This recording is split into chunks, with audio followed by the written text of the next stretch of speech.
Olá, pessoal. Nós somos o grupo 7 e nosso tema é a coagulação intravascular disseminada, o paradoxo do processo inflamatório. A coagulação intravascular disseminada é um quadro clínico no qual os coágulos se formam por toda a corrente sanguínea e vão acabar obstruindo pequenos vasos. Isso acontece pela geração anormal e excessiva de trombina e fibrina no sangue circulante, ocorrendo então um aumento da agregação plaquetária e consumo dos fatores de coagulação.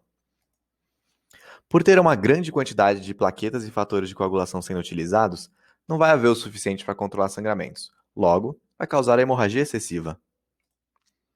Coagulação excessiva é geralmente estimulada por uma substância que vai penetrar no sangue, como uma infecção ou determinados cânceres, ou até com uma complicação do parto, pela retenção do feto morto e a própria cirurgia. Pessoas que sofreram uma lesão grave na cabeça ou danos teciduais causados por choques, queimaduras, ulcerações pelo frio, outras lesões ou até mesmo uma picada de cobra venenosa também estão em risco, devido ao esgotamento dos fatores de coagulação e das plaquetas, ocorrendo então novamente a hemorragia excessiva.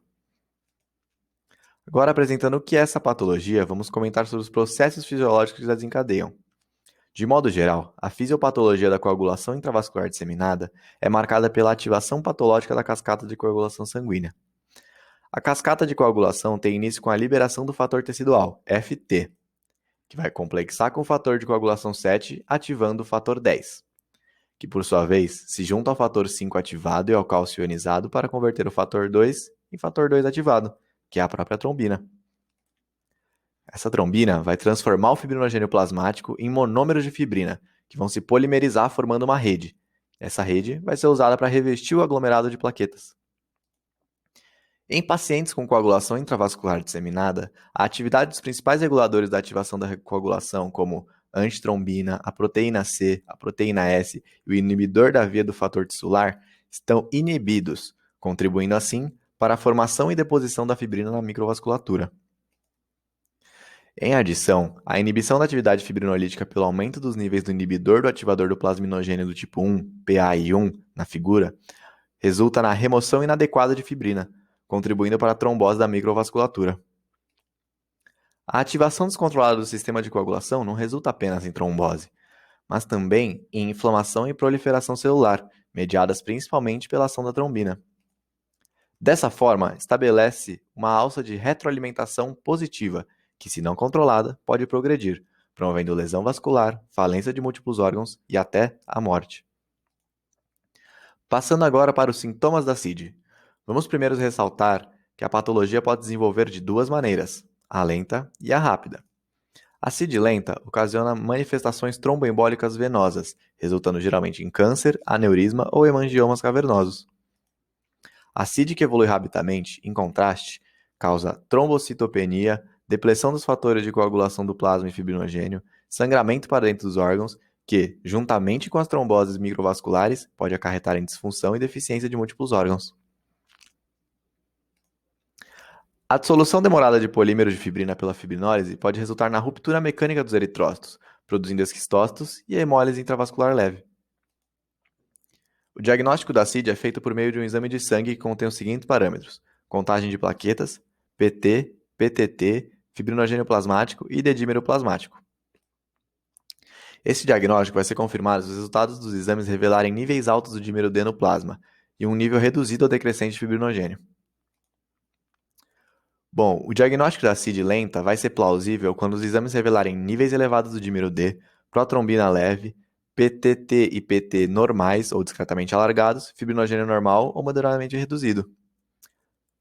Como várias doenças estimulam a elevação da síntese do fibrinogênio como reagente da fase aguda, o declínio do nível de fibrinogênio em duas dosagens consecutivas pode ajudar a fazer o diagnóstico da CID.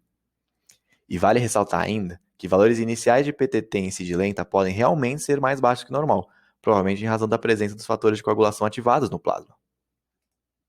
Já no diagnóstico da CID de evolução rápida, observa-se trombocitopenia mais grave, PT e PTT mais alargados, nível de fibrinogênio plasmático em declínio rápido e alto nível do dedímero plasmático.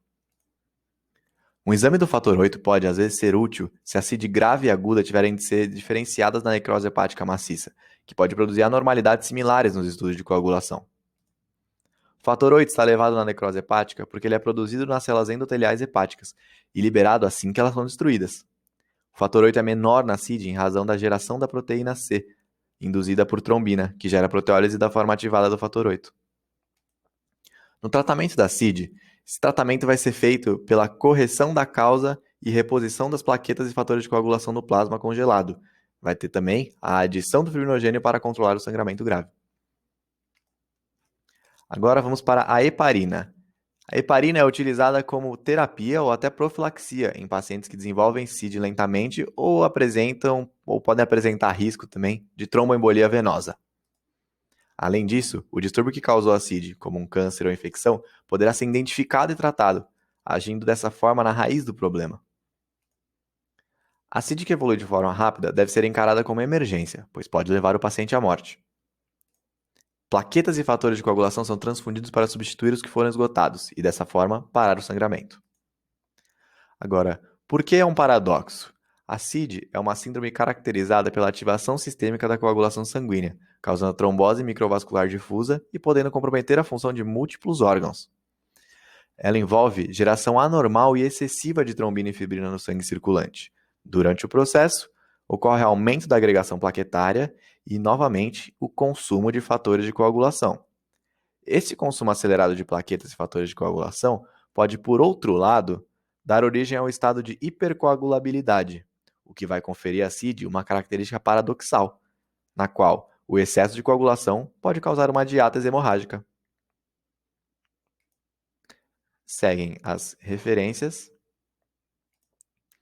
e muito obrigado a todos pela atenção.